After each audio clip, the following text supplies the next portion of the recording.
Welcome to This Is Not About Your Body, a body neutrality podcast where we talk about all the real shit body image issues are actually about because they're never just about the way you look.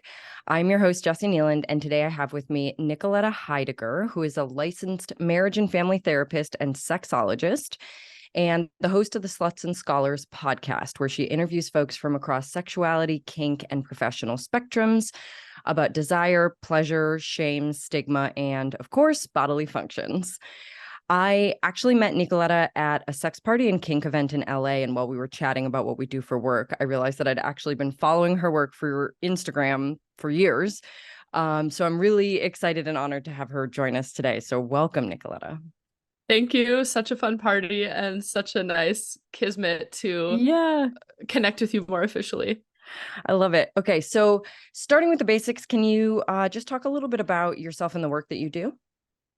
Yeah, so as you said, I'm a licensed marriage and family therapist, which means that I got a master's in clinical psychology. But I, over the course of many years, realized that most professions don't get much training in human sexuality, including the field of mental health. And so I wanted to make sure that I had specialized training in human sexuality to actually help people with sexually presenting issues, both because it's my personal passion, but also because I didn't want therapy to be another place where people couldn't talk about pleasure.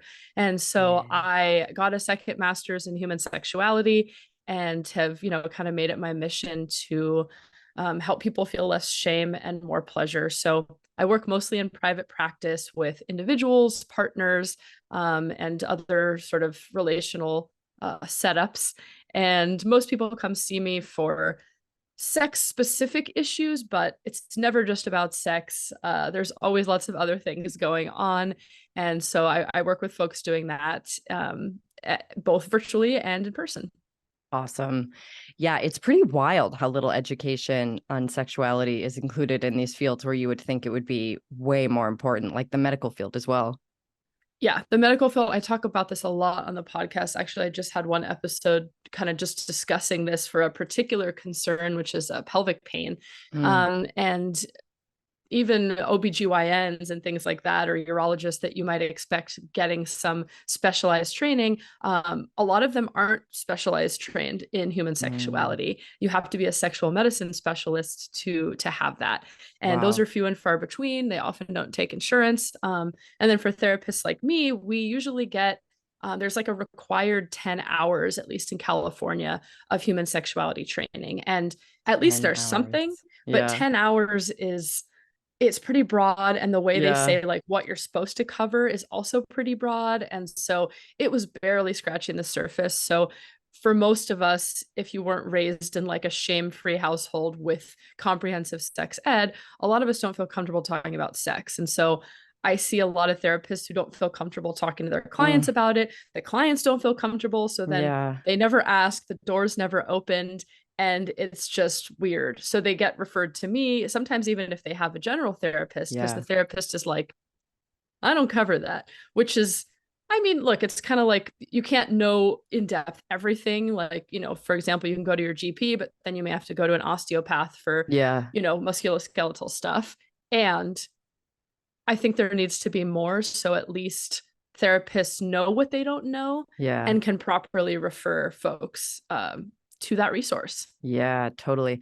I went through a program, not a master's program, but a certification in clinical sexology, because literally just as a body image coach, it came up so often. And I was like, I need training. I need to know more. I need to be exposed to more of this information. And I mean, that was hundreds of hours. And I still feel like it's a continual learning process. I can't even imagine just 10 or less hours.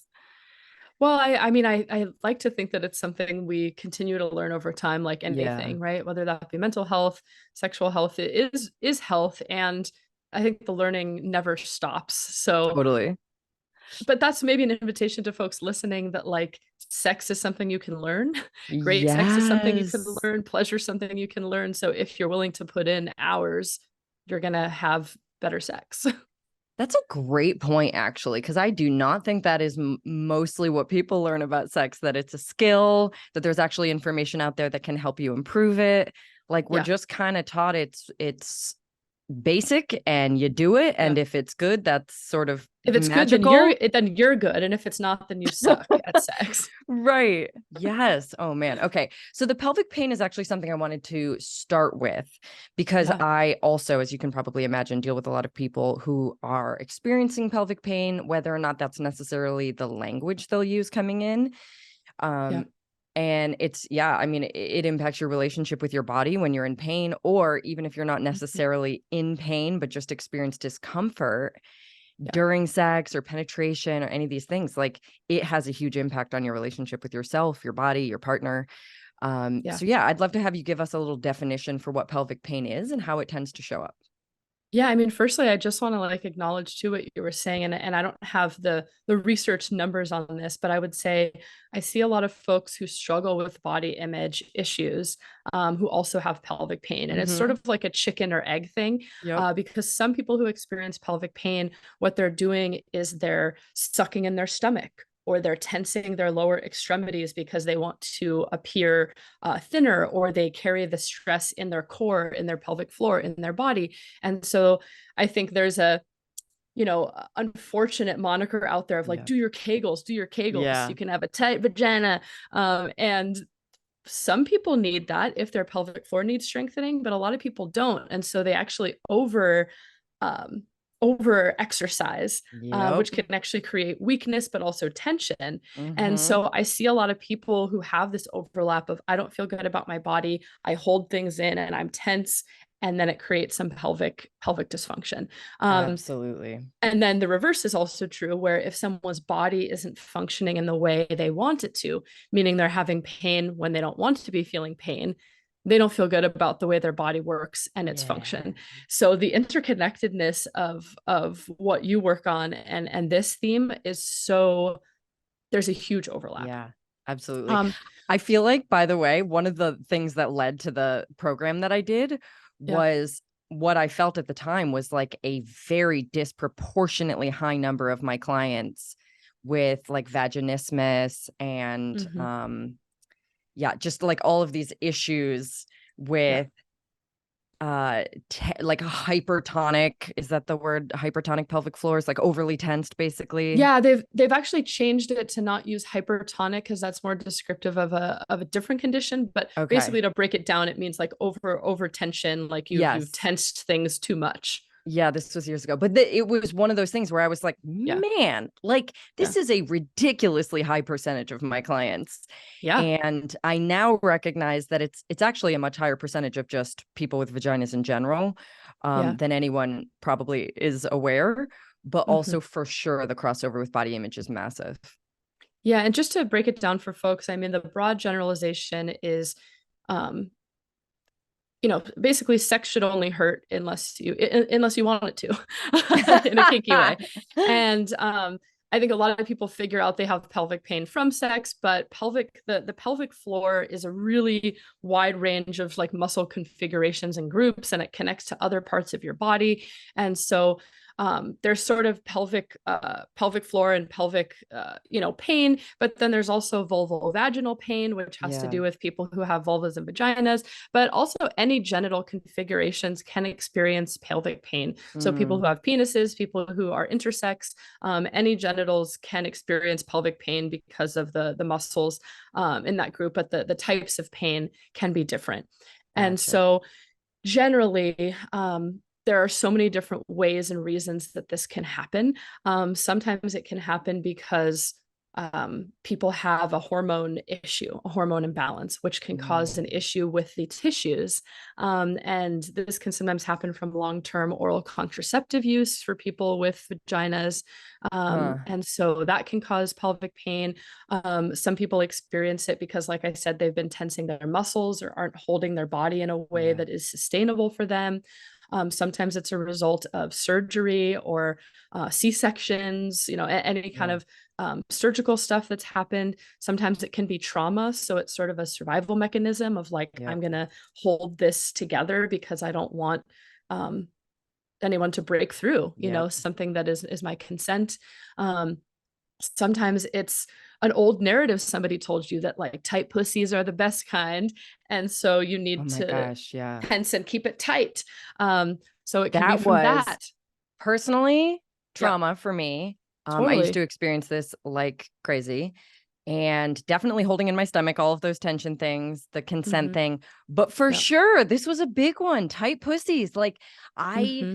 just was terrified that Yeah. if my vagina was ever relaxed, like, then it would be Yeah. gross or, Yeah. like bad. Oh man, that's a damaging narrative.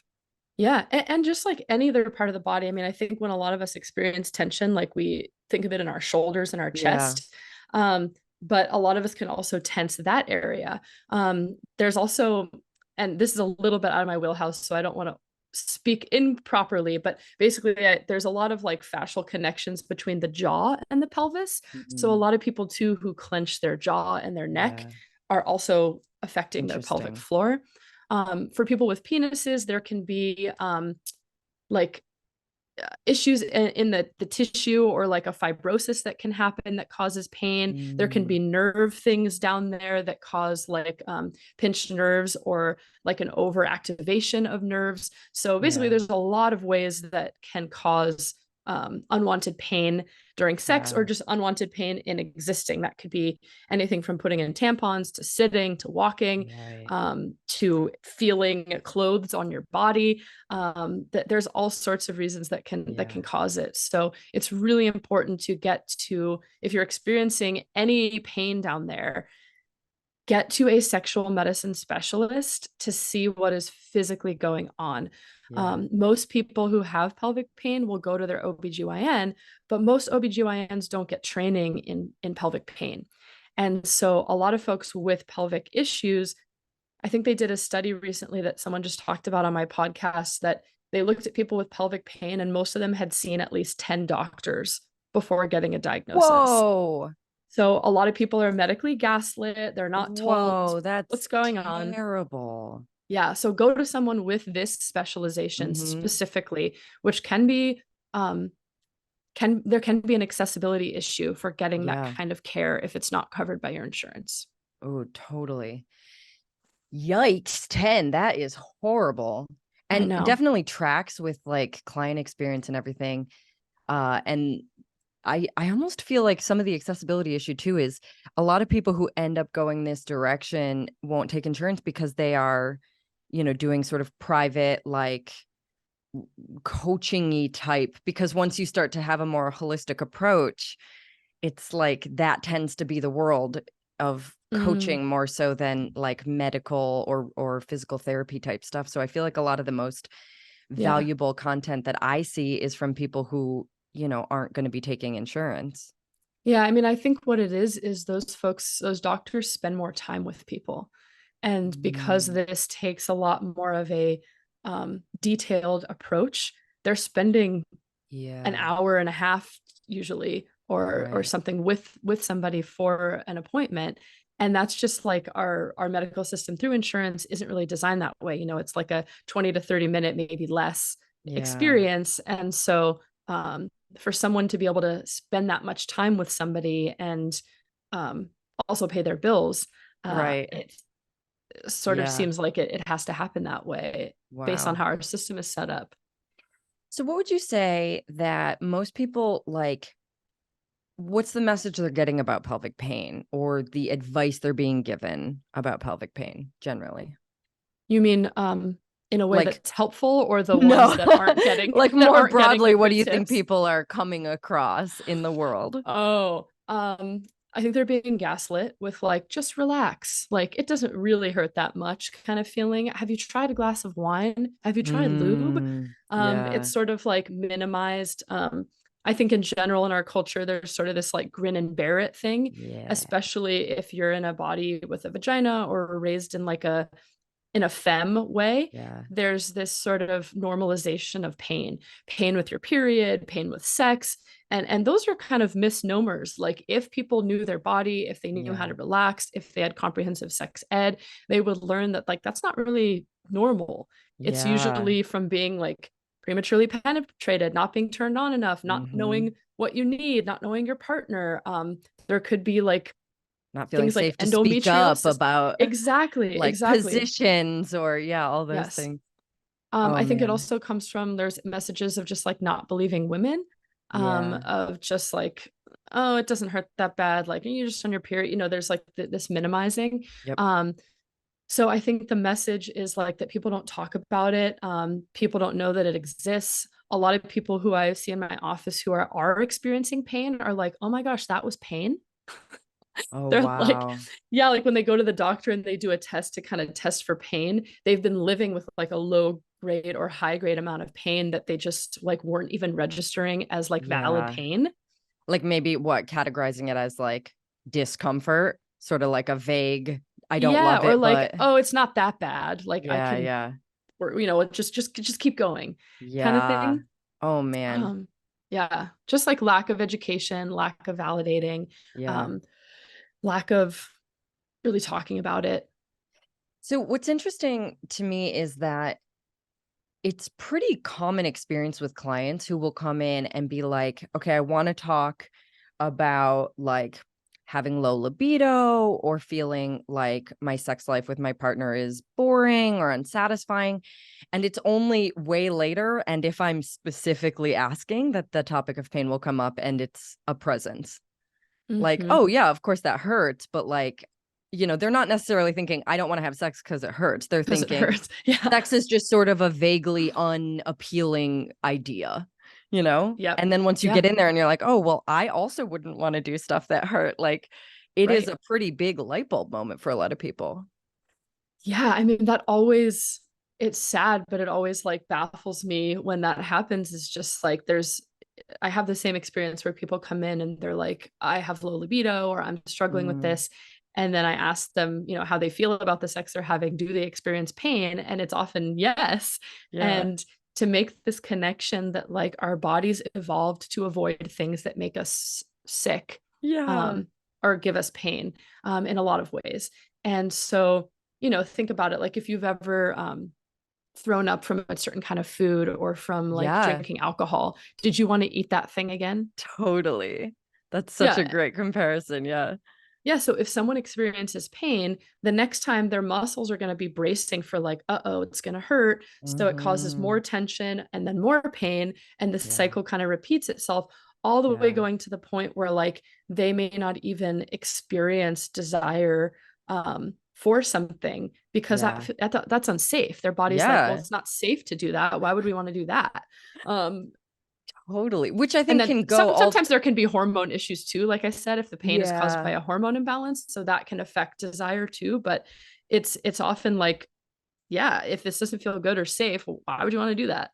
Oh man, absolutely. It's so straightforward when you put it that way. Like a lot of people blaming themselves for not wanting something that kind of sucks. Like Yeah. it doesn't make sense. But it's Yeah. not how we're taught to hold it. Well, and I not also even like in pain situations too. A lot of people are like aren't wanting to have sex with their partner or something, and I'm like, well, how is this sex that you're not yeah. having? And they go into a thing about like all the things they don't like about it. And it's Yeah. like, well, yeah, no wonder you don't want to have sex that sucks for you. I think it's Emily Nagoski in her book Come As You Are that talks about like would you want to go to a restaurant? Would you blame yourself for having negative feelings about a restaurant? Yeah. Or like not wanting to go to this restaurant with uncomfortable chairs, bad food, terrible Right. service? Like no, you would just be like this makes sense. But But the when it comes ambiance is good. yeah, when it comes to sex we're like, "Oh, I should want it anyway." Basically no matter what's Right. on the menu, I should want Uh-huh. it. Right. I also want to say, so pelvic floor healing and reconnection was a huge part of my own like sexual liberation journey, Hmm. healing my relationship with my body journey. It was a really big part of it, Yeah. but I didn't necessarily have chronic pain, but I did have pain sometimes. And I now have a totally different relationship with that pain because I now consider it, if it crops up, which it does occasionally, Mm. I now consider it like a valid message about Mm. whatever the moment is offering. And there's so much information in pain when it's not just a Yeah. constant. So like Yes. the day that I got engaged, basically, we tried to Mhm. have sex that night and I was having pain like out of nowhere. I never have this kind of pain anymore. Yeah. And I was like, oh, that's super interesting. Something in my body is like gripping around the pressure Yeah. of like first time engaged sex. It's supposed to be Right. magical or whatever. And I was like, okay. And so we stopped. It was like a very sweet and funny experience to be like, my body is saying no for whatever reason, and we Yeah. can't have sex to, kind of seal this moment. And also, that's still lovely and fine. But Yeah. in the past, I would have pushed through. I would have been like, oh, this means something bad about me. Like, it is Yeah. so magical to have healed it so that you can actually listen to it when it Be does in want to. relationship with it. Yeah, Yeah. totally. Yeah, It's I love so that you said that. I fascinating. mean, of course, because I'm a therapist, I always tell people like if you're experiencing pain and it's recurring, get it checked out just to make Yeah, sure of there's course. nothing going on. A lot of us kind of put that off. And there are a lot of like non-clinical, so to speak, like physiological reasons that we can experience pain, right? Like you said, it could be a message from our body that we need to spend more time. I think a lot Mhm. of us, if we're defining sex with any penetration, a lot of us with vaginas are getting prematurely penetrated, meaning like before we're relaxed, before Mhm. we're turned on, or we're just stressed. Our body's Yeah. not relaxed in a space that feels good. We're not aroused enough. We're not lubricating enough. We're not using enough lube. Yeah. Um, but also, I want to like name that. I don't know if I'm assuming wrong, but when you were talking about this engaged sex, do you mind answering? Was it Of course. penetrative? Yeah, it was. It was. And normally, with this particular partner, that has Yeah. been like really wonderful. But that's why I thought it was so interesting. It was like, I think Yeah. old messages around just a whole bunch of old messages were like putting Right. pressure in this weird way, and my body was all amped. Yeah. Yeah. And I think, yeah, pain is a good indicator to pause and check in. Yeah. And sometimes it means let's get the fuck out of this. Let's stop immediately, like not go, no, no. Yeah. Um, but other times I think it doesn't have to be no to every pleasure. It Right, might right. be no to penetration, but sex and pleasure can be so many different things. And so Yeah. I think a lot of people put this pressure on, like if penetration is not feeling good, Sex is we off the can't do table. anything. Yeah, Yeah, yeah, sex is off the table as yeah. opposed to, oh, if I'm still wanting to connect with my partner, are there other things on the menu that feel Yeah. good? Can I get back to feeling excited about something? Is there Mhm. something that does sound good and that is feeling good for my body that Yeah. doesn't mean something going inside me? Yeah. Like there's so many other, for me, sometimes better things to do Sure. than Yeah, totally. penetration. I would say that in that particular moment, what I needed to do was talk. So that's what happened. We were like Yeah. very giggly and talked through all Yeah. of like the messy brain stuff that was coming up in this new moment. But Yeah. absolutely, I would say so many of my clients, and certainly a lot of my experience around sex, followed the like cis heteronormative script that we learn Mhm. about sex equals penetration. Right. And, and it And that's starts the basically. greatest form of it. Yeah, that's like the height of it. Right. And it starts when he enters you. It ends when he orgasms, and then it's over. So that Yeah. actually, I wanted to hear a little more about pelvic pain, but I'd love to have you just talk a little bit about that script, that message, and its impact on people's connection to sex and pleasure, and also pain. Yeah. I mean, look, it's a penis focused patriarchal script that creates this hierarchy as we're Yeah. talking about. But the fact of the matter is, if I mean, firstly, people with any bits and parts down there can value non-penetrative stuff, but especially if you're somebody who has a clitoris, um, only about 5 to 10% of people who have a vagina orgasm from penetration alone, meaning they need external stimulation, Yeah. or a combination of stimulation or no penetration at all. Um, and so I think in the connection to pleasure, focusing on penetration really limits our pleasure potential. And then for people with pelvic pain, if they've been taught this script, they can have a hard time not being hard on themselves, that if they can't have this ideal form of Yeah. sex, that they're failing, as Yeah. opposed to let's figure out what pleasure is needed for you. Yeah. And the other thing I will highlight with that is that I think a lot of people believe that, if they're going through something that's painful or something that's intense, that they need to work through that before they can get to pleasure, as Mm. opposed to using pleasure as a healing tool and a resource. And so this is where it relates to pelvic pain, is I think a lot of people are like, oh, well, I need to solve that first and be able Sure. to do XYZ before I can experience pleasure, as opposed to, no matter if you're experiencing pain, you're still in a pleasure able body. And Ooh, I love that. pleasure can look like so many different things. Like, even like you said, you were like, in that moment, I needed to talk. Yeah. Talking can be orgasmic, talking can Uh-huh. be Uh-huh. pleasurable. I'm not saying you're like, coming in the traditional sense. Maybe you are if you're stimulated in your brain, but there's a lot of ways we can experience what I call the soul boner, where you're like having an Absolutely. energetic excitement that feels good and playful, and it Yeah. doesn't have to be P and V. Now you came, and that's the Yeah. only form of pleasure. Totally. Okay, so first of all, I just love and want to like say again, you're in a pleasure able body. That everyone is in a pleasure able body. That feels really huge Yeah. and really counter to all of the messages that I think people tend to get. Hmm. Again, especially for folks like conditioned as girls and women, that is just not that is not what we're talking. It's like even sex ed. If you've got any sex ed, it's very much like how to avoid pregnancy, how to deal with periods. It's not like Yeah. anything with pleasure as a focus. Yeah. I can't recall specifically, but I want to say I've heard a lot of people use this term now, but I want to say I first heard it from a colleague named Lucy Fielding, who wrote a book called Transsex, a great sex therapist and educator. And for me, though, the way I kind of conceptualize it, and as we're talking about body neutrality, or the way you feel Yeah. about your body, um, if you can get to a place of like, even if I'm not loving every part of my body all the time, it Yeah. is still capable and deserving of pleasure, how healing that could be for somebody, Mhm. to see that whatever body they're in, they can find something that is Yeah. ideally neutral to pleasurable.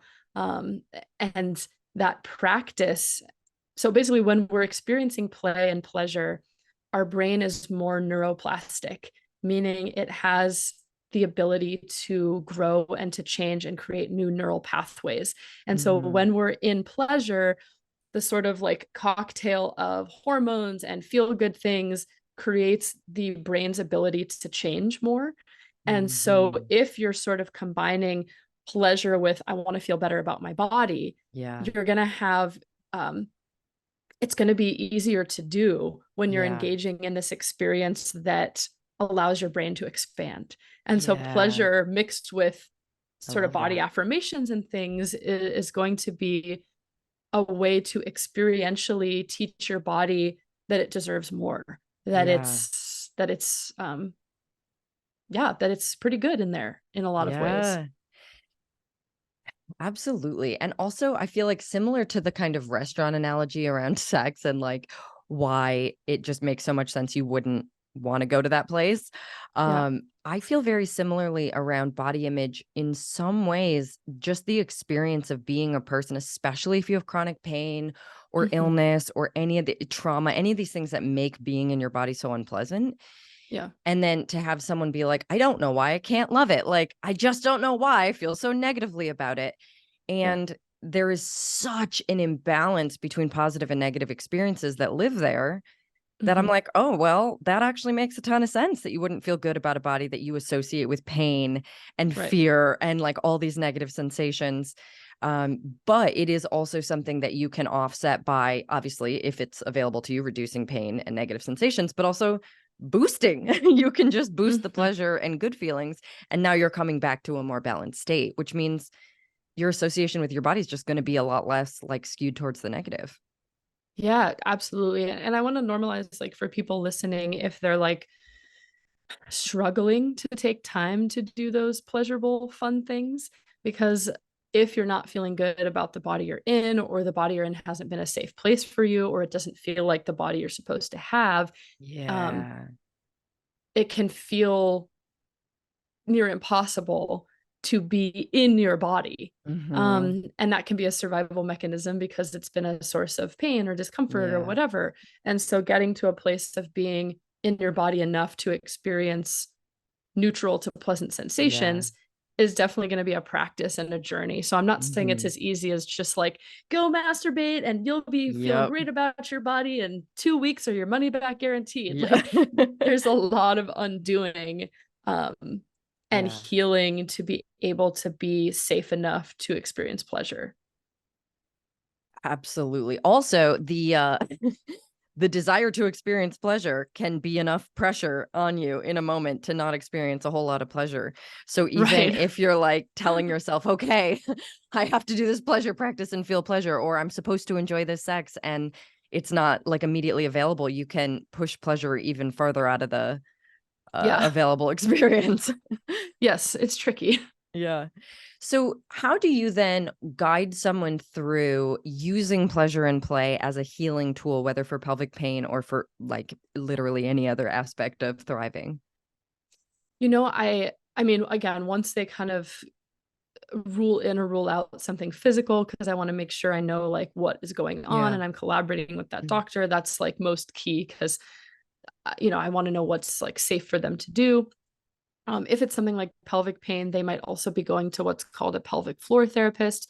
So this is like a physical therapist, but for your pelvic region, just like any other kind of physical therapy. And so kind of having this team approach is key. But I actually do something similar to I think what your work talks about in terms of neutrality. Yeah. And so I there's a few different approaches, but if someone is struggling to like feel pleasure, I might start smaller with like, well, can we find the neutral? And Yeah. so by that, I mean, let's say someone is in chronic pain and they kind of get to this globalized place of like everything hurts, or they're Yeah. just really focused on the pain. We'll do a series of like guided sort of meditations of sorts where I invite people to see if they can find the edge of that pain. The edge meaning where Mm. does it go from like really painful to maybe a little less painful or maybe a little more Yeah. neutral, even if it's like just your eyebrows or Yeah. like just your eyelashes or just your toes. This is an approach that I learned through something called the trauma resiliency model. And another one called somatic experiencing, but it's basically a tool to kind of help in an embodied way realize that the pain isn't everywhere. Yeah. And so if we can kind of focus on that neutral place for a moment and spend some time with it, Yeah. we're sort of able to not be in this like panic pain state Yeah. ongoing. So I teach people a lot about the nervous system as well. That's kind of key. And once we can find the neutral a little bit, I might start helping them experience sensations that are neutral, right? So just like, oh, can you feel this sweater on your skin? Like Yeah. almost just getting them resensitized, Hmm. I guess, that like they experience sensations in their body other than pain. Even Yep. if it's not like a big orgasmic one, it's like, oh, can you smell this smell? Like, oh, that's Yeah. kind of pleasant. Can you feel this texture? Yeah. Can you feel that temperature? Oh, you're drinking water right now. What temperature is the water? Like helping people to feel safety and resensitizing. Um, and mixing that with some like resourcing and healing work of like, oh, I'm feeling a sensation, but I'm safe. Oh, I'm Yeah. smelling Hmm. this thing, but I'm safe. And so then from there, we can kind of expand on it a bit. That's usually where I start. So I do something very similar, specifically around body image, but like looking for the parts of your body that feel safe or non-threatening. When you Yeah. have a sense of like, I just hate my whole body, it can be Hmm. so like calming and grounding and healing to realize I actually only feel hatred like from just below my shoulders to just above my knees. I feel pretty Mm. neutrally about, my Hmm. ears, my face, my feet, whatever. Like just finding those parts of yourself Yeah.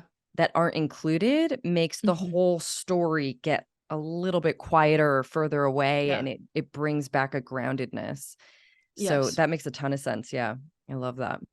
Yeah. And then another, like, I would say more digestible one to practice would just be um, in the morning before you check your phone, which like is really hard, especially if you use it as your alarm. I immediately pick it up and I'm Yeah. scrolling, but I try not to do this as much as I can before you check your phone, before you email, before you do work stuff, before you do anything for anyone else, even if you like have kids at home.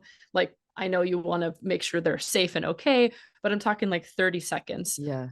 Just do something for 30 seconds to a minute that is just for you, that doesn't have a goal, that doesn't have an expectation, that's not in service of somebody, just something that feels pleasant to neutral for you. So that could be like, it could just be laying there for 30 seconds and being like, I'm just going to take some breaths. It could be doing a stretch that feels nice. It could be listening to a little bit of your favorite song. It could be drinking some tea. Just this act of like, I'm going to prioritize something for my pleasure first. With repetition, this can be helpful, and start small, like annoyingly small. If you're like, I can't even do a minute, do 5 seconds. Maybe in the morning, you're just like, hey, okay, that breath was for me. That's it. Like, and if you can't even do 5 seconds, like go to a therapist because you need some help, and there's no shame in that, but like, you might need some extra support.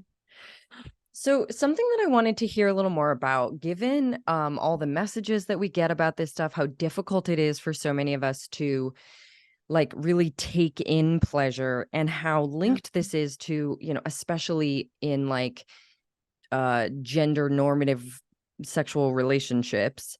I know a lot of my clients struggle to imagine, like literally even imagine, what a more pleasurable way of approaching life, for sure, but specifically sex with their partner would look like, because they feel like almost like their needs or their pleasure, or like what it would take for them to be fully turned on or ready or in the mood or orgasm, like that all of that would be a burden on their partner, that it would be like a favor they're asking. It's too much to it's ask. too much. Yeah.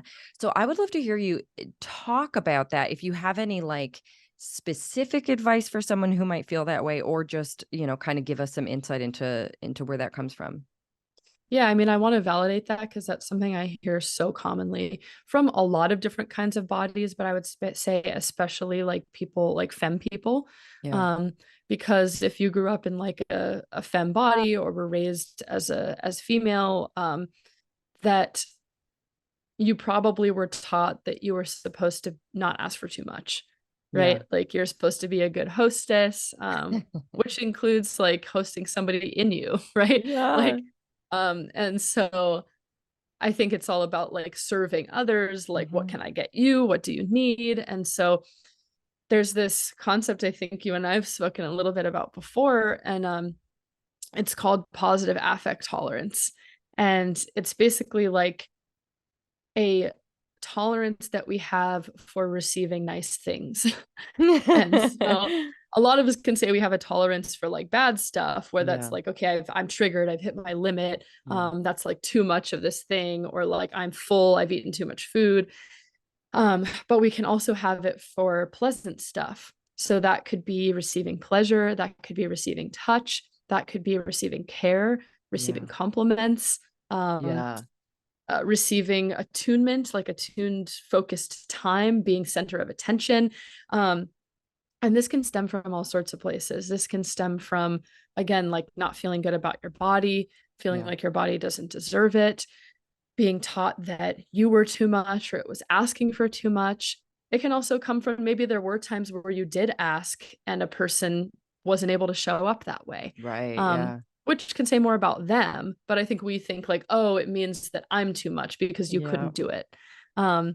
It can also come from a place of, sometimes we learn that receiving nice things is unsafe. Like if you grew up in a chaotic thing, or you've had a relationship where there was like love bombing, or where when you got nice things, then it was held against you and punished, of like, well, I did all this for you, you ungrateful bitch. Like, or it was paired with abusive stuff. Some of us also have learned that it's like not safe to receive because it's going to be lobbed at us later as a threat. And so there's a lot of ways that we can struggle to receive. And so depending on it, it's going to be doing some work to figure out like, what are some of those core, where did some of those core roots form? And then there's going to be some maybe therapy or coaching healing around those things to ideally work through some of that, again, to get to a place of like, can I feel safe receiving? Yeah. And I think, again, it starts small with that, like even just that morning thing of like, can I feel safe enough in doing this little thing that's nice for me, and start to kind of rewire my experience, my brain, that like receiving is okay and it's not too much. There are also, you know, certain kinds of therapists that do this in a certain kind of way. Like, for example, there are people who do somatic experiencing therapy, which can be hands-on, but it's like an embodied therapeutic modality that kind of helps you work through things in real time with an attuned provider. And so if it feels unsafe to practice this with the person you're currently in a relationship with, do it with someone who's trained to help you increase your positive affect tolerance of like being able to ask for what you want and need. There's also people who do this in a sexual way. Depending on what state you're in is going to depend on the legality of this sort of gray area profession, but it's called sexological body work. And it's kind of like, it's somatic sex education, somatic meaning body. So you're learning about, it's kind of like sex education and coaching, but there's a hands-on component of being like, wow, what would it actually look like for me to learn about more what I want, how to ask for what I want, and then actually receive it. And that can be really hard for people. So there's ways to practice it in a sort of safer, trained container, that I think can be really key. The last thing that comes to mind is I find a lot of people say they don't know what they like. And sure, maybe sometimes that's true. There needs to be more seeking, more searching. And a lot of times I think that I don't know means like I need more time. And a lot of us don't give ourselves permission to like have more time. So if you're struggling to know what you like, or you think you don't know what you like, I invite you in this moment to like think about something in your life that has been a hell yes. So something that doesn't have to be sexual. It could be like a meal you ate. It could be a roller coaster you went on. It could be a dog that you love. It could be a day at the beach you had. It could be a plant, like anything in your life that doesn't suck, basically, that you for some reason know that you like it. And kind of really get in touch with like all these sensory details of that thing. Like, what does it look like? What does it smell like? What does it feel like in your body when you're with that thing? How does it feel in your body right now as you reflect on that thing? I even see you smiling. I don't know if you're thinking. I do a lot of this with clients where I'll be like, I'll have them do the thing, going back and forth between the whatever the, focus is and what it feels like inside their body, so that they're like able to kind of name or answer the question, how do you know you like it? Exactly. Like where does that answer live in your body? Because that's where the information is. And most people aren't used to thinking of it that way. So it's a really powerful tool. Yeah. See, like we were talking about, there's so much overlap between the work that we do. And that's why I wish people had some of this additional sexuality training, because it's about sex, but it's not just about sex, right? It's about safety. It's about living a pleasurable life. It's about being able to receive. Like, there's so much more when we talk about sex that encompasses so many aspects of our life. Absolutely. So 2 things that came to mind. One is I have a friend who swears by, like, she always says, hire a sex worker, because the idea that you are allowed to take up space with your needs without being a burden on someone, without being too much, she's like, it was just too much to overcome for me. Best thing I ever did was hire a sex worker, where I knew that person was in that room with me for a set amount of time, and nothing I asked for was too much. Like, it was appropriate to be focused on.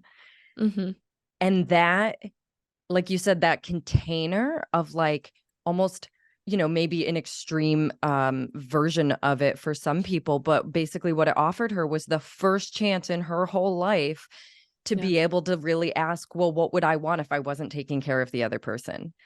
And she was like, it just changed my life completely, because I'd never been in a sexual scenario with someone with all of those answers. because Yeah. it's so overridden immediately by the thought that I have to be, like you said, a good hostess, like taking care of the other person. Yeah. The other thing that comes up is the difference when we talk about receiving nice things, that I feel like I see it on two fronts. One is quite literally receiving it into yourself, like allowing and sort of consenting to the pleasure that exists in yourself, which could happen while Yeah. masturbating or, drinking coffee. Yeah. And then receiving the care and actions of others that are offering you what would ostensibly be a nice or pleasurable experience. Yeah. And I know for me, I had to do the first one first. I had to learn how to say yes to pleasure inside myself before I could let anyone else offer me pleasure without freaking out, because that was what would happen. I would receive it. And both were like really big parts of the healing process. They were completely separate. They required different work. Yeah. But I had to learn inside myself just like how to let pleasure in before I could even consider letting someone else try to offer it to me without panicking. Yeah. Yeah. I mean, I think that's another really amazing point that you said, because as we were sort of talking about receiving pleasure, we were talking about in the context of being with somebody else. Yeah. And I think a lot of us have learned that other people are gatekeepers of our pleasure, right? That like this person is supposed to give me an orgasm. This person is supposed to like make me feel good. You're supposed to turn me on. And yes, we can learn a lot relationally with someone. Yes, it's nice to connect with people. We are social creatures. We heal in relationship. And maybe it's starting with working on, can you give yourself all the time that it takes to feel good? Why are we relying on somebody else can they, allow me all this time and space? When we can do that for ourselves. But a lot of us struggle to do that too. It's hard to do that. But I think, like you're saying, a lot of healing can come from giving yourself, untimed, free pleasure exploration space, where you're giving yourself this gift to like take as long as you want, explore. There's no goal here. And doing that with yourself can be so key. Yeah. And I would say for most people, doing it non-sexually is a little less threatening and scary. Like you said, learning to pause throughout your day and like savor the food you're eating, or notice that you're, in a cozy blanket on a comfortable position on the couch, or like whatever it might be. Yeah. It's really just noticing that you can have pleasure throughout your day and you are deserving of it, because that is for a lot of us really hard. Yeah. And then I feel like going into offering yourself sexual pleasure in a way that's not forced or, kind of functional or prescriptive, like actually learning, taking the time, basically telling yourself that you are deserving of that time and pleasure, and going as slow as you want and taking the pressure off. I mean, it is unbelievably difficult and powerful work. Yeah, I think we were talking about like learning your yes, and you probably do this too, but I think it's equally important to learn your no, or at least when something is starting to become a no. So like I'm someone who has had to work on some of this stuff as well, but a long time ago, and this still pops up for me sometimes, but I noticed through some of the work that I had been doing therapeutically that when I would hear a need or a voice in my body that was telling me I needed something, I would often wait and see how long I could like tolerate not doing it. But and small things like, oh, I have to pee, I'd be like, I'm gonna wait. I don't have to pee that bad yet. Or like, oh, I'm feeling thirsty, I'm gonna like wait because I'm in the middle of a conversation. And so a lot of us have not been in relationship with our body, so we don't hear or listen to that voice as it comes up, or we ignore it. So kind of like what you were saying with the pain, like our body has a lot of messages for us, and often it's there, we just like aren't listening, and so it sounds quieter. And so something I've been doing is trying to get in touch again with what a no feels like, or what a need feels like. And if it's something I feel like starting small that I could do, I would like not I started practicing not hesitating. So like as soon as I was like I have to pee, I would go pee. As soon as I felt like I needed water, I would go get water. I also think, and not saying you should do this to like test your partners as like a Yeah, manipulative yeah. technique, but like it can be very vulnerable to ask for what you want sexually, Mhm. especially if you're like feeling, you know, under resourced and like unpracticed in a Yeah. sexual realm. So start practicing asking for things that you don't care that much about, just to practice Yeah. receiving. So again, I'm not Totally. saying you should like do this just to test, but Yeah. like, you know, something that you care less about, just maybe you're not even that thirsty, but being like, I would so love it if you went and got me a glass of water, and then Yeah. have them bring it back and be specific about it, and Uh-huh. then have them bring it back. And again, you know, be cautious with this because I don't want to like use somebody, but you can Sure. even maybe get consent to be like, I'm struggling to ask for what I want. Can I Yeah. practice with you? Mm-hmm. Um, but maybe when they bring it back, send it back. Tell them, you know what, actually, Yeah. I've actually, now that you brought this, I kind of I think I'd prefer some tea. Yeah. Yeah. Or like, I think I'd prefer some ice. So again, don't torture your partner non-consensually, Right. and start to practice asking for things from people that you logically know want to Mm-hmm. show up for you. And then when they bring it back, practice like receiving it. Receiving it. Um, Yeah. and I then love that. also practice giving to others. Mm. And not just giving, because like I think a lot of us like give without taking care of self, but Yeah. like practice more like intentional giving, where you're like, okay, I'm gonna be of service to somebody today, whether that Mm. be volunteering or your partner or whatever, and seeing if you can enjoy being of service and how nice that feels for you. And then think about like, oh, it's probably really nice for other people Yeah. when they get to do that. But sometimes we have to remind ourselves that it feels good to hold Oof. space for Yes. somebody, that it's like, oh yeah, I want to keep doing this thing for Yeah. somebody. I'm Uh like, I always say to like clients, think about how amazing it feels when a friend like trusts you. You know, they yeah. call you in a crisis and they're like, "Can I just talk this through?" And you're Yeah. like, "I I'm am like, special. yeah, Yeah. I'm special. I'm such a good friend." And it's like thrilling to hold that space It's for them and thrilling. show up for their needs. It's a wonderful feeling.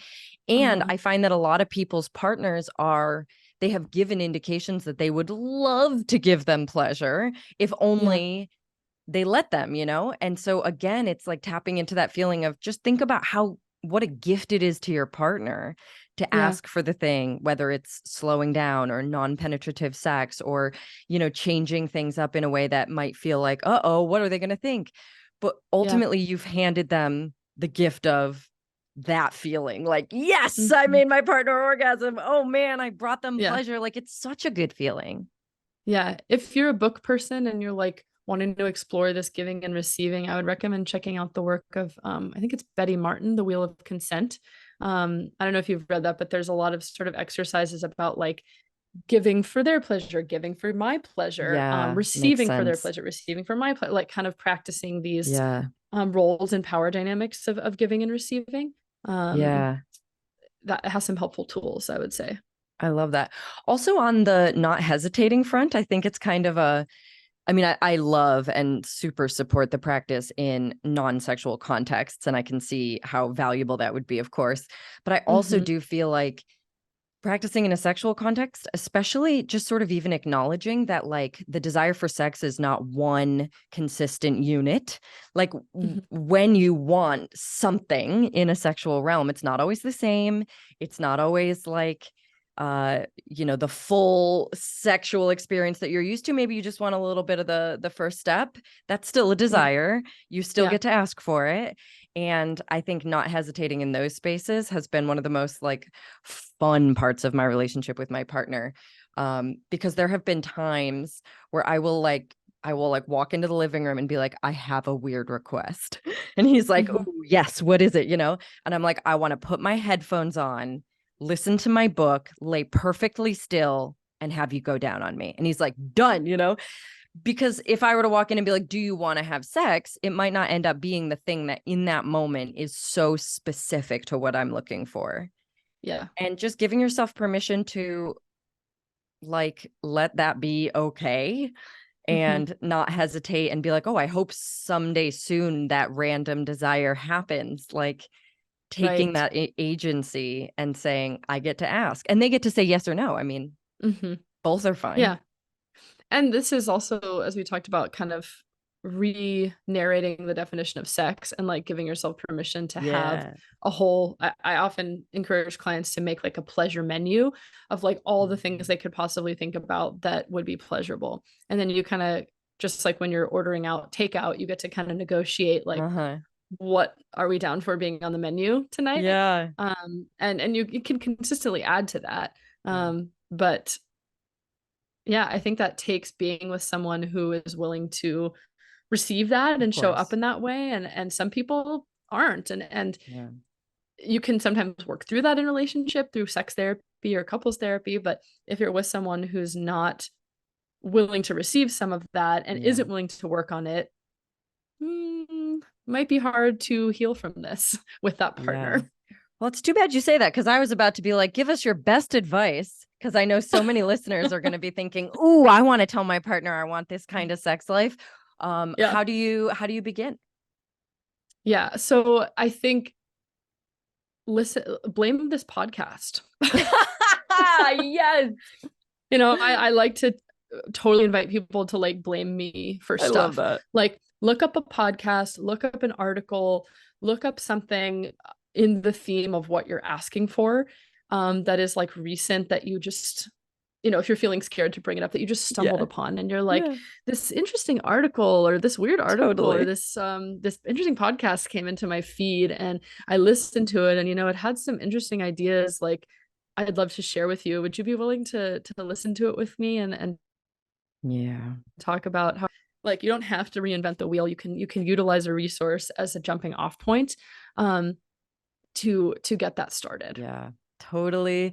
And then what about navigating resistance? Any advice for, well, because I think some of what we're talking about here is sort of a big reveal. It's like a coming out to your partner, like, I've been feeling pain I didn't mention, or I'm not enjoying the sex we've been having. There's like a lot of vulnerability if you actually are honest. Do you have any advice for navigating that tricky kind of conversation? Yeah, I mean, I'm biased because I'm like, go to a therapist. Right, of course. But to start the conversation, I mean, this sounds kind of like simple or oversimplified in a way, but I think it can be a good place to start. I just call it the shit sandwich technique. Have you heard that approach? But it's basically like, say the nice thing, say the hard thing, say the nice thing, or framing it as a compliment.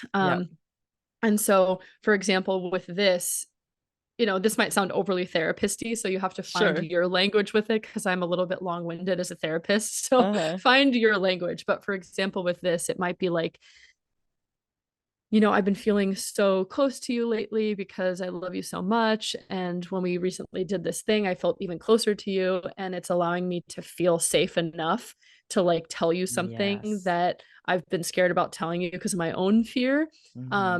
I've actually been having some pain during our sex stuff, and I didn't bring it up because I was afraid, and I really want to get it figured out.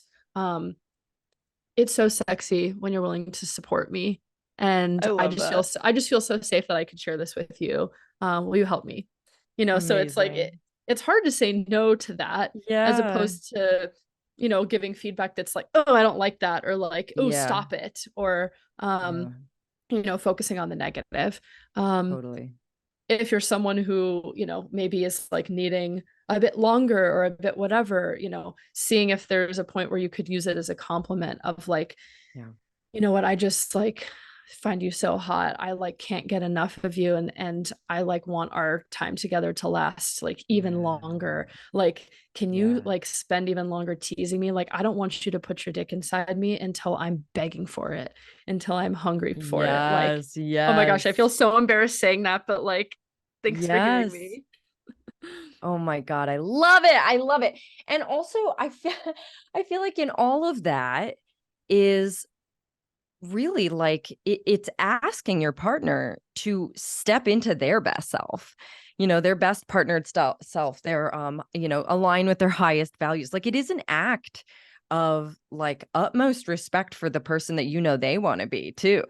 Because everyone can get petulant and defensive if we feel criticized or attacked or whatever, but there's something so kind and warm and lovely that you're like, hey, I know that if I were to share something scary, painful, difficult, or challenging, you'd be there. And then you ask them to be there. Yeah, it sort of sets them up where it's Yeah. like, well, I can't say no to that. Right. Now I've got to be this person. I love it.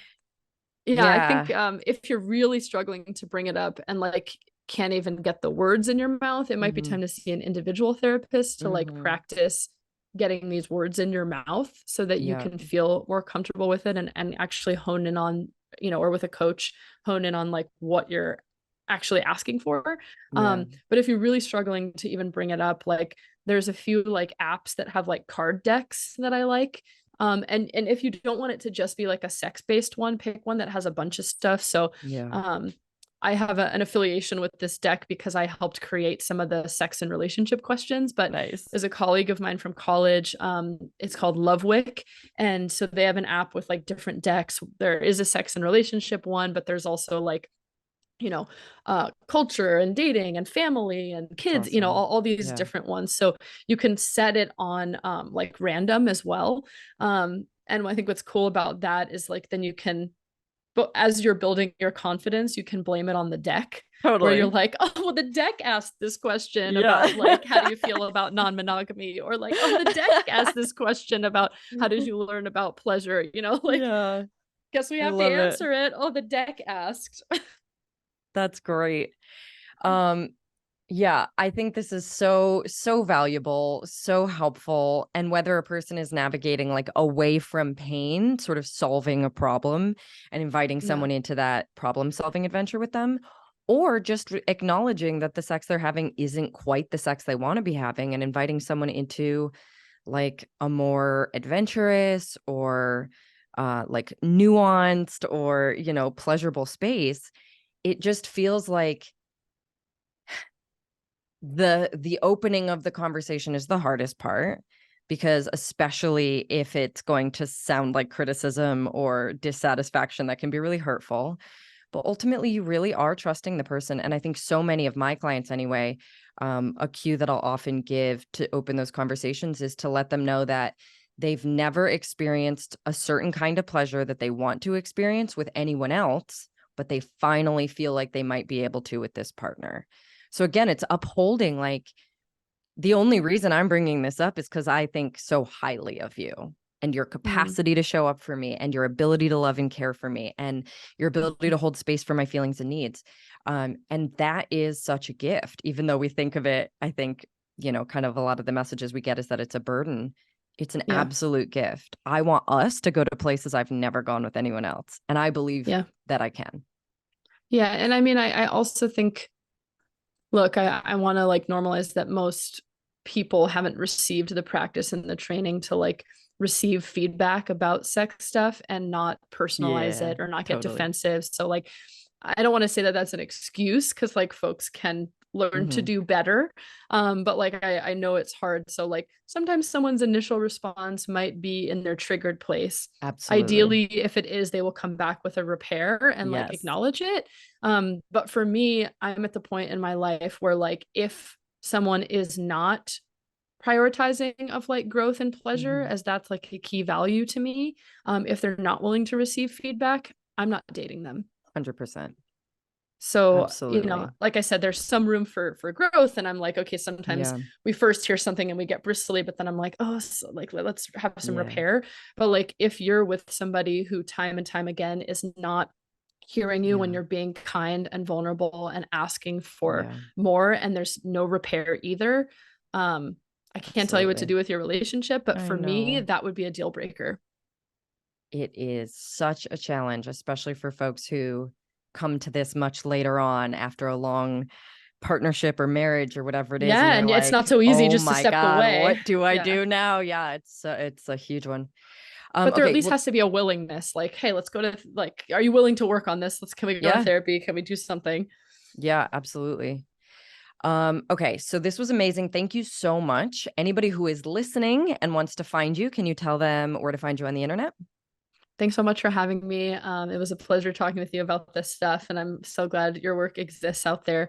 If you want to follow what I'm doing, you can find my podcast, Sluts and Scholars, anywhere you get your podcasts, or at slutsandscholars.com. Also Sluts and Scholars on Instagram. Hopefully they don't take me down because, sex content. Yeah. If you're curious about working with me one-on-one, I do therapy with folks in California, but I also do coaching with folks all around the world. And I also offer intensive retreats in person in Malibu, California. So you can reach out to me for that. And you can find me at Therapy with Nicoletta on Instagram, or through Sluts and Scholars. You can find my website. Amazing. Thank you so much for being here. This was really helpful. Just a really amazing conversation. And thank you everyone for listening. Hey everyone, I'm Jessie Nealand, and I want to take a moment to thank you for listening to this episode of the This Is Not About Your Body podcast. I put out new episodes every Tuesday, so be sure to subscribe so that you don't miss it. And if you really enjoyed it, please go ahead and leave me a review. Also, if you're looking for more information about body neutrality or you want to work with me, you can find me at my website, jessienealand.com. Or you can just purchase my book, Body Neutral, A Revolutionary Guide to Overcoming Body Image Issues, wherever you buy books, ebooks, or audiobooks. We can also connect on Instagram or TikTok. My handle is Jessie Nealand. And because I make this podcast available for free and without any sponsors or ads, you can also feel free to show your support using the Patreon link in the show notes. And know that your support, if you decide to participate, is always very much appreciated. Lastly, thank you to my brother Jason Nealand for creating the music that plays at the beginning of the show. And thank you for listening, learning, and moving toward personal and collective body liberation.